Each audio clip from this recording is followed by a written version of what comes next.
यो चाहिँ बाटो अगाडिबाट आइरहेको बाटो। यो चाहिँ वरिपरिका घरहरू। यो चाहिँ बुवाहरूको घरहरू। बुवाको घर चाहिँ यस्तो। त्यसबाट बनेको घर चाहिँ हाम्रो चाहिँ यो भयो।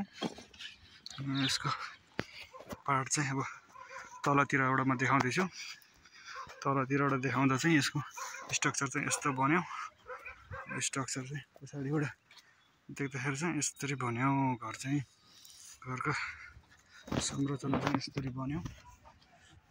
त्यसपछि घरको ब्याक साइडतिर चाहिँ अर्को यस्तो कोठा छ हैन। कोठामा चाहिँ हजुरको यसको चाहिँ एक खण्डरी निस्किया छ कि।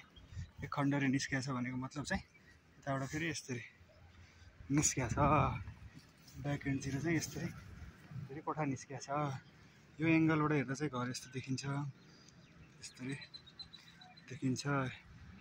यो घर चाहिँ यताबाट हेर्दा यस्तो देखियो मतलब। अब अगाडिबाट हेर्दा चाहिँ यस्तो गर्दा बुढाहरूको घरतिर यस्तो देखियो।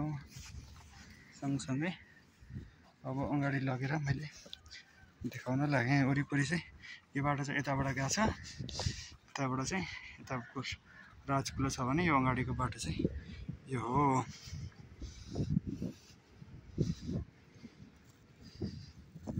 घरको अगाडिको स्पेसमा चाहिँ बनिरहेछ। गेट चाहिँ त्यो हुन्छ। अब चाहिँ हामी घर नजिकै गेट चाहिँ अब यो चाहिँ हुन्छ।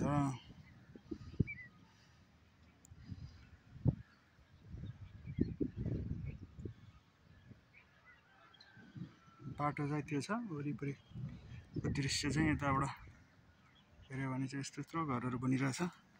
360 भ्यू देखाउन लागेको छु मैले तपाईँहरूलाई। 360 मा चाहिँ यतातिर चाहिँ यो छ भने अगाडिपट्टिको चाहिँ यतापट्टि चाहिँ यस्तो छ। यस्तो छ। यो चाहिँ अब बुट्टाको कामहरू हुन लागिसकेको छ।